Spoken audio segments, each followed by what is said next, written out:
They thought they were untouchable. For years, this HOA president and her corrupt partner had silently robbed their own community, using fake fines, illegal tows, and secret property deals to drain homeowners of their savings. They stole cars, bank accounts, and even homes. But their biggest mistake? They came after the wrong person. When they illegally towed my motorcycle in the middle of the night, they had no idea they just picked a fight with the CEO of Harley-Davidson. And before they even realized what was happening, I had already set their downfall in motion. What would you do if you found out your HOA was stealing millions right under your nose? Because that is exactly what I uncovered. I followed the money trail. I dug into secret records. I found evidence of a scam that had been running for years. But I did not just plan to expose them. I planned to destroy them. The best part, I was not alone. The entire neighborhood was about to turn against them. The media was coming. The police were watching. And by the time the truth came out, the people who once ran this neighborhood like their personal empire would be the ones begging for mercy. They thought they could silence me. They thought they could get away with it. But they forgot one thing. This was not just about a motorcycle anymore. This was war. The moment I pulled into my driveway after 3 weeks of back-to-back meetings, I knew something was wrong. The sunset painted the sky orange, but that was not what caught my eye. It was the even brighter orange notice flapping on my garage door. My heart sank as I got closer. There was only one person who could be behind this. I had only met Margaret Whitmore, the HOA president, twice since moving in 6 months ago. That was all it took to understand she ruled this neighborhood like her personal empire. The first time she lectured me about my grass being half an inch too tall. The second, she sent her husband to measure the exact distance between my mailbox and the curb. She lived for control, and now she had escalated. I ripped the notice from my door. Violation, unauthorized vehicle storage. Remove motorcycle within 48 hours or face immediate towing and fines. Beneath that, in Margaret's perfect handwriting, a personal note. Motorcycles reduce property values and attract an undesirable element to our community. I turned to look at my pristine 2023 Harley-Davidson Road Glide, polished to perfection, worth more than Margaret's entire luxury SUV. Every Saturday, I had washed it in my driveway, sometimes teaching neighborhood kids the basics of motorcycle maintenance. Old Mr. Johnson from next door often brought his grandson over just to admire it. Margaret did not wave as she passed my house in her designer exercise outfit, her blonde hair still perfectly styled. She did not have to. The look she gave my bike, followed by a tap on her smartwatch, said everything. The countdown had begun. I wanted to chase after her, to tell her she had no idea who she was dealing with. But something told me to wait, to document everything. I took out my phone and photographed my bike, the notice, and every spotless inch of my property. I would not let her turn this into a fight about neighborhood rules. As I snapped the last picture, my neighbor Tom Peterson stepped outside, hose in hand, watering his lawn. He was Margaret's right-hand man on the HOA board, always backing up her ridiculous rules. He glanced at my garage, then at my motorcycle, and smirked. "Shame about that bike," he said. "Rules are rules." Then I saw it. A freshly painted logo on the tow truck parked in his driveway. Peterson's Towing. I clenched my jaw. This was not about property values. This was not about neighborhood aesthetics. This was a business, a racket. A well-oiled scam disguised as community enforcement. Inside my house, I opened my laptop and pulled up the HOA documents. 3 hours and 2 cups of coffee later, I had my answer. Nowhere in the bylaws was there a rule against motorcycles. But what I did find was even more interesting. Every single vehicle tow in the last year had been done by Peterson's Towing, and every single fine was far above market rates. My phone buzzed. An email from the HOA. Emergency board meeting tomorrow. Vehicle policy updates. I looked out my window just in time to see Margaret and Tom talking in her driveway, both glancing toward my garage. I closed my laptop and smiled. They thought they were in control, They thought I would back down, but they were about to learn the hard way. They had just picked a fight they could not win. The morning sun had not even risen when my security camera alert woke me up. I reached for my phone and saw the notification. Motion detected in the driveway. I swiped to check the live feed, and my stomach tightened. A tow truck. I threw on a jacket, sprinted down the stairs, and yanked open the front door just in time to see my Harley being chained up. The truck's logo gleamed under the streetlights. Peterson's Towing. I ran toward the driver, my voice cutting through the early morning silence. "Stop! That is my property." The man barely spared me a glance as he climbed into the cab. He was young, maybe early 20s, but it was not just any random driver. I recognized him instantly. Margaret's son, the one she had claimed was away at college. I reached for my phone to call the police, but before I could dial, the truck lurched forward. My Harley disappeared down the street. I jumped into my car and followed, but within minutes, the tow truck had vanished around a corner. My phone buzzed. A text from Margaret. "Unauthorized vehicles have been removed. Office hours at 9 a.m. It was barely 6 a.m. She had planned this. By the time I arrived at the HOA office, I had cooled my anger just enough to keep my voice even. Margaret sat behind her desk like a queen on her throne, her signature pearl necklace resting just above her perfectly pressed blazer. Tom Peterson was there too, lounging in a chair, casually flipping his tow truck keys between his fingers. Margaret did not even look up from her computer. "Mr. Zeit, I have your paperwork right here." She slid a folder across the desk. Inside was an invoice, towing fee, storage fee, violation penalty. The total? Over $4,000. I exhaled slowly, keeping my expression neutral as I flipped through the documents. It was a game, and she was waiting for me to react. Instead, I reached into my own bag and pulled out my own paperwork. Certified legal documents, copies of every suspicious tow, a breakdown of Peterson's towing transactions over the past year, a comparison of market rates versus what homeowners had actually been charged. I slid the folder back toward her. "Margaret," I said, my voice calm but firm, "you might want to take a look at this." Her fingers tightened on her mouse. She glanced at the documents, then at Tom. He had stopped flipping his keys. His grip on them had turned white-knuckled. For the first time, there was a crack in Margaret's perfect composure. Just a flicker. But I saw it. I stood. "I will see you at the emergency board meeting." Outside, I did not go home. I drove straight to City Hall. If Margaret thought she was the only one with connections, she was in for a surprise. I had spent years working with lawyers, government officials, and city planners. I knew how to navigate bureaucracy. Within hours, I had copies of every HOA financial record on file. My assistant had already started cross-referencing the data. And what we found was worse than I had imagined. Margaret and Tom had been running a full-scale operation. It was not just my motorcycle. They had systematically targeted homeowners, towing vehicles under fabricated violations, then demanding outrageous fees.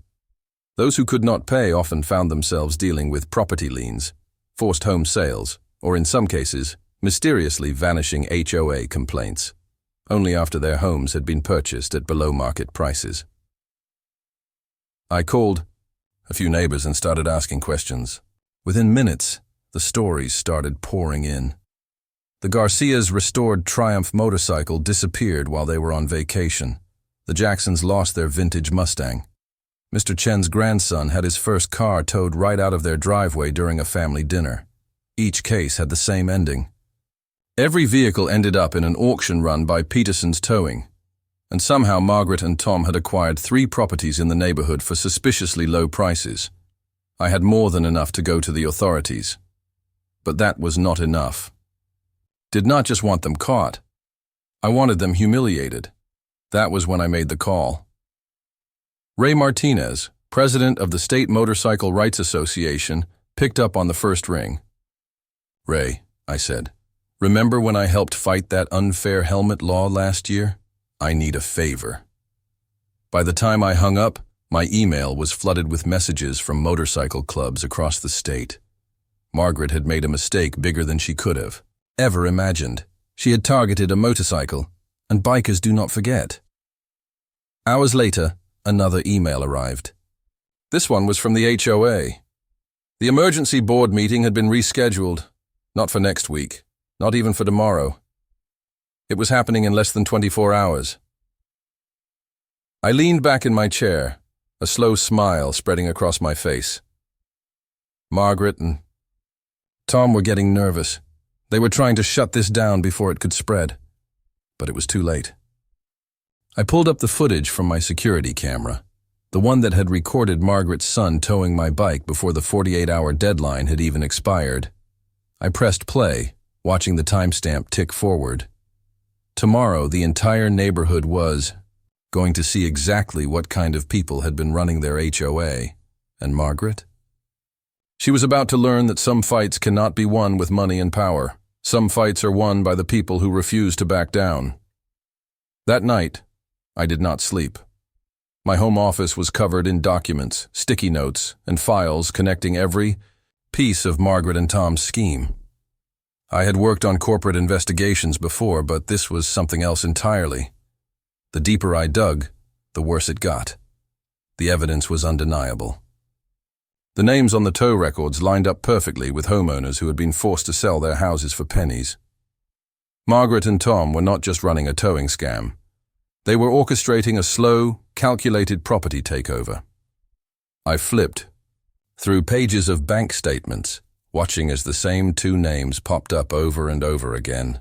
Every time a car was towed, a payment was processed through Peterson's Towing, but half of the money never went to the business. Instead, it was funneled into an LLC called Urban Solutions.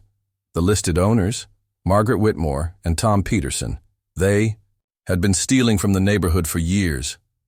Just as I was saving my latest findings, my phone buzzed. A text from an unknown number. Hope you are not too upset about the bike, just following the rules. It had to be Margaret. She was taunting me. I stared at the message for a moment, then took a deep breath. She thought this was just another game of HOA power. She had no idea that she had just provoked the one person who could take her entire operation down. I responded with a single text. We will see about that. The next morning, I made my rounds. I started knocking on doors, asking neighbors about their experiences with HOA towing. One by one, they shared their stories. The Jacksons had fought for months to get their Mustang back, only to be told it had already been sold at auction. The Garcias had lost their restored motorcycle while they were on vacation. Even Mr. Chen, who had lived in the neighborhood for over 20 years, had his grandson's car towed the night before his birthday. It was not just the vehicles, it was the pattern. I took every statement, every receipt, and every legal notice. They had received and added them to my growing file. But I needed more. I needed something concrete. That was when Kevin Chen, Mr. Chen's grandson, knocked on my door. He looked nervous, glancing over his shoulder before stepping inside. I work at the courthouse records department, he said. You need to see this. He placed a stack of papers on my desk. Dozens of vehicle auctions. All of them happened without proper notice or permits. The signatures on the approvals. Margaret Whitmore. I picked up one of the sheets, my pulse quickening. These were not just illegal tows. This was fraud at the highest level, but Kevin was not done. There is more, he said, pulling out his phone. He scrolled through a series of photos and stopped on one showing a dimly lit diner. Two familiar figures sat at a booth in the corner, Margaret and Tom. They meet once a month, he said. Always the same place, always the same time. I leaned in. On the table between them were stacks of files, and beside Margaret's hand, partially covered by a napkin, was a check. The name on it matched one of the shell companies that had been buying houses in the neighborhood. I exhaled slowly, feeling the weight of the moment. This was it. This was proof that Margaret and Tom were not just running a scam. They were running a coordinated criminal operation. I immediately sent the files to my legal team at Harley-Davidson, along with a request for an emergency forensic audit. If there was money laundering happening through the HOA, they would find it. But I was not done yet. I picked up my phone and dialed Jane Wong, a local investigative reporter. "Jane," I said, "remember that tip I promised you about corruption in local housing? It is time." There was a pause, then the sound of hurried typing on the other end. "Tell me everything." For the next 20 minutes, I walked her through every detail, every document, every homeowner who had been scammed. I could hear the excitement in her voice as she realized what she was about to uncover. "I will have a camera crew there by morning," she said. "We will expose this." I thanked her and hung up. Then I sent an email to every single HOA board member except Margaret and Tom. Attached were copies of the documents, photos, and court records. I did not ask for explanations. I did not demand an apology. I just wrote one line: "I think the community deserves to know the truth." By the time I hit send, my phone was already vibrating with replies. Some board members were horrified, others tried to claim ignorance. But the overwhelming response was the same. Margaret had gone too far. Then, another text came in. Auction moved up to tomorrow, 9 a.m. They were trying to sell my bike before I could stop them. But as I sat back in my chair watching the sunrise over the quiet neighborhood, I knew one thing for certain. Margaret and Tom had no idea what was coming. I had the evidence. I had the media. I had the community. And I had an army of motorcycle riders ready to make sure justice was served. The morning of the auction arrived crisp and clear. By the time the sun had fully risen, I was already standing on my front porch, sipping coffee, waiting for the first signs of what I had set in motion. The silence did not last long. At exactly 8 a.m., the distant rumble of motorcycles echoed through the streets, growing louder with each second. They came in waves, hundreds of bikers from every club in the state. The Veterans Motorcycle Club led the charge, followed by the Ladies of Chrome, the Classic Riders Association, and dozens of others. Each rider wore a bright yellow vest with bold black letters across the back. Anti-discrimination rally. Margaret had no idea what was happening yet. I stepped into the street just as she came outside, still in her silk bathrobe, watering her prized rose bushes. She heard the noise before she saw it, her head snapping up as the first wave of motorcycles pulled onto our block. Her garden hose slipped from her hand, spraying water into the street as she fumbled for her phone. Tom! Tom! Get over!" Here now, but Tom Peterson was already busy. He had stepped outside to find a news van parked in front of his towing company, a reporter standing on the curb with a microphone, reading from a stack of documents I had sent them the night before. I walked toward Margaret, holding a thick envelope in my hands. She was still dialing frantically, her perfectly manicured nails shaking against the screen. "Beautiful morning for a community gathering, is it not?" I said, offering her the envelope. She hesitated before taking it, flipping it open. With one hand, inside was a cease and desist order from my legal team, along with photographs of every illegal tow she and Tom had orchestrated over the past year. Margaret's face paled as she scanned the pages, her lips pressing into a thin line. "You cannot do this," she sputtered. "This is a quiet neighborhood. We have rules." "Actually, Margaret, we checked the bylaws," a voice said behind her. She turned to find Mr. Chen from across the street standing there with a tray of cookies, smiling pleasantly. "There is nothing against organized community events." Behind her, more. Neighbors had started stepping outside. The Rodriguez family was setting up a lemonade stand for the riders. Even old Mr. Johnson, the neighborhood curmudgeon, had his garage doors open, showing off his vintage Harley to a group of admiring bikers. Margaret's breathing grew shallow as she took in the scene. This was not just an HOA dispute anymore. This was a movement. "I am calling the police," she screeched, her hands shaking as she dialed 911. I smiled and pointed to the patrol car already parked at the corner of the street. Officer Rivera, one of the bikers I had called in the night before, lifted his coffee cup in greeting. "Already taken care of," I said. "We have all the proper permits. And speaking of the police, they are very interested in those kickbacks you and Tom have been getting from Peterson's towing." Margaret's face turned ashen as another vehicle pulled up, a forensic accountant from the district attorney's office, carrying boxes of financial records I had subpoenaed the week before. "Margaret," I said, lowering my voice so only she could hear, "you should probably call your lawyer." She turned to storm back into her house, but she stopped short at the sight of what was parked in my driveway. My Harley, returned and freshly detailed, a large sign propped against it reading, "Protected by the U.S. Constitution and the CEO of Harley-Davidson." The sound of hundreds of motorcycles revving their engines in unison drowned out the slamming of her front door. The auction was over before it even began. But we were not finished yet.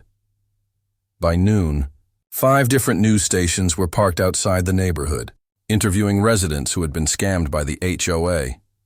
Homeowners who had been too afraid to speak up before were now stepping forward with their own horror stories. Mr. Garcia held up a photo of his son's first car, tears in his eyes, as he described how it had been stolen from their driveway. The Patels described how their daughter's car had been towed during her college graduation party, leaving her stranded. One by one, neighbors came forward, their voices rising over the noise of the cameras and microphones. Margaret finally emerged from her house, sunglasses shielding her eyes. "This is a misunderstanding," she announced, trying to maintain control. "As HOA president, I have a duty to maintain property values." "By stealing from your neighbors?" I asked, my voice cutting through the murmuring crowd. I held up one last document, a list of property sales. Interesting how many homes were sold at below market value after their owners got hit with towing fees. They could not pay. Even more interesting how many of those homes were bought by shell companies connected to you and Tom. The crowd went silent. Margaret's sunglasses could not hide the sweat running down her face.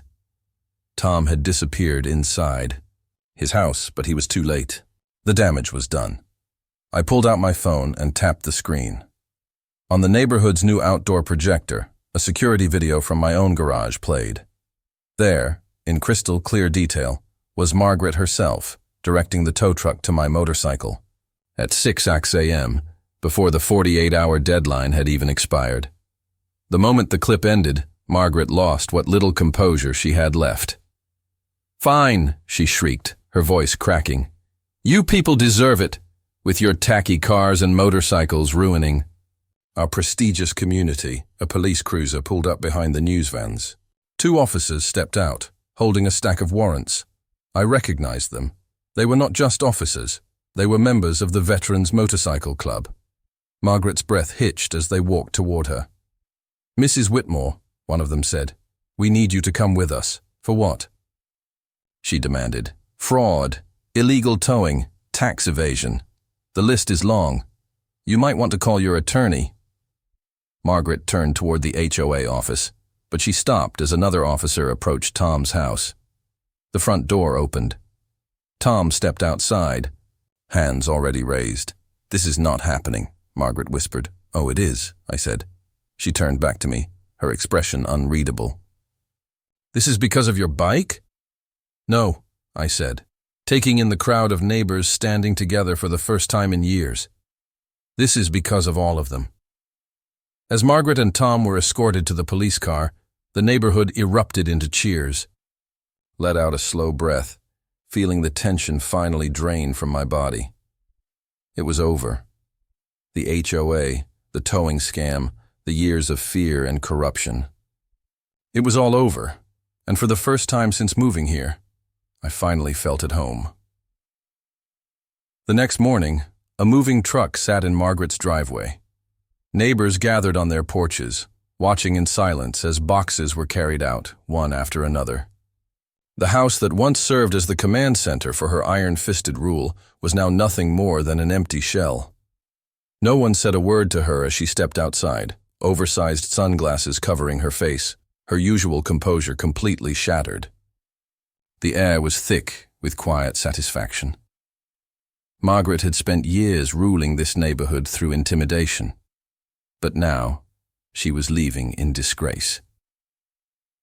As she climbed into the passenger seat of the moving truck, I walked to the edge of my driveway and held up the final piece of paper she had left behind, a formal resignation letter.